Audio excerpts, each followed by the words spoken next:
हरिओम श्रीराम अंबज्य नाथ संविधान। माझं नाव पल्लवी मनीष कोकाटे, दापोली उपासना केंद्र।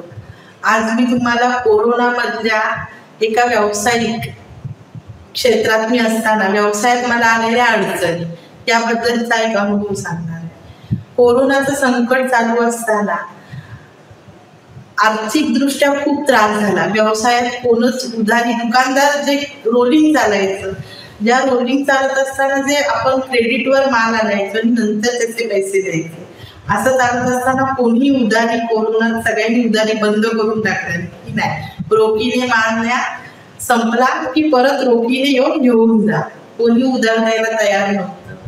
आणि आज 10 ते 12 वर्ष मी गणपती व्यवसायात आहे।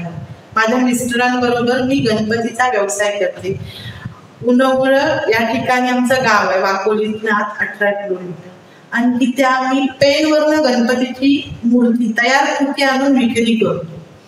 विक्री करत असताना गणपती बुकिंग आधी करायला लागतं, त्याचं ऍडव्हान्स पण आधी थोडं द्यावं लागतं आणि गाडी आणताना पूर्ण पेमेंट करून गाडी भरून देतात। हे असताना कोरोनामध्ये पैसे तर अजिबात शिल्लकच नव्हते, साधं बुकिंग करायला पण पैसे नव्हते।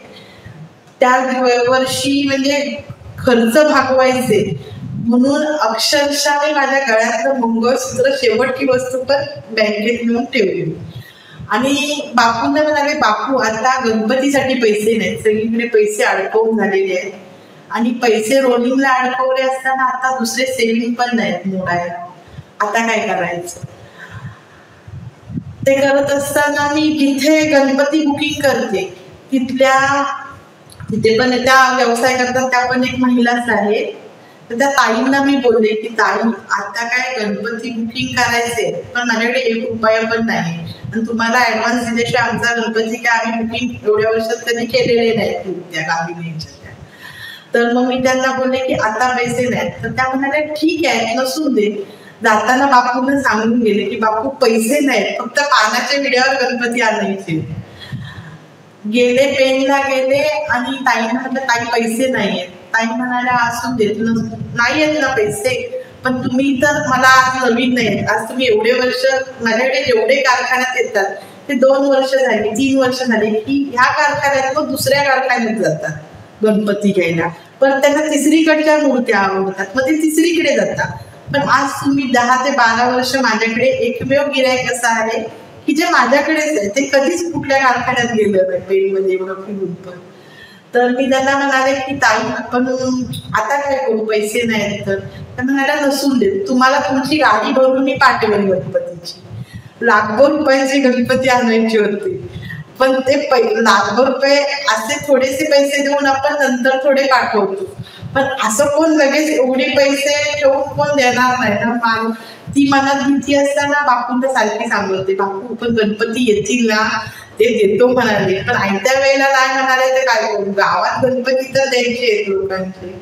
त्यांनी फक्त मला एवढंच सांगितलं, बोलवलं नाही त्या ताईने, फक्त गाडी भाडं जे काय 20-1 हजार रुपये काय होईल तेवढं फक्त जमवा, माझे गणपतीचे पैसे तुम्ही गणपती विसर्जन झाले की दिलेत तरी मला चालणार आहे, मला काही गडबड नाही गणपतीच्या पैशाची।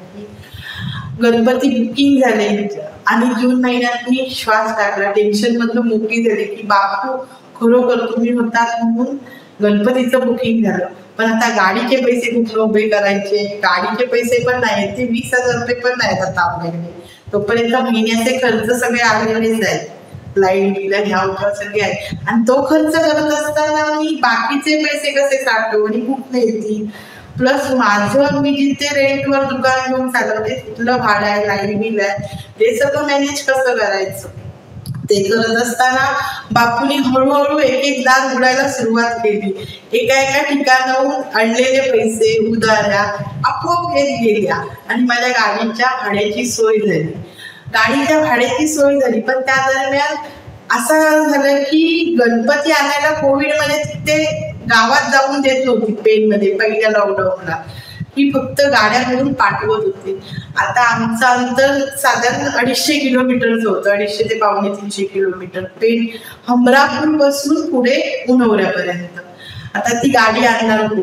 तर माझ्याकडे जो 10 वर्ष गाडी घेऊन गणपतीची गाडी घेऊन येणारा माणूस होता, त्याचा फोन आला की वहिनी तुम्ही काळजी करू नका, दादा नसले ना तरी पण मी तुमची गाडी घेऊन गणपतीची येतो, कोणी गाडीवर नसलं तरी चालेल. मग मी फोन केला तिकडे, ते म्हणाले की आम्ही गाडी भरून देतो. त्यांनी गाडी भरून कारखानदाराने दिली आणि कोविड मधल्या पहिल्या कोविडच्या ह्याच्यात माझी सुखरूप गणपतीची गाडी माझ्या सद्गुरुमय माझ्या दारात आली आणि गणपती आम्ही लोकांच्या घरात बसवू शकलो.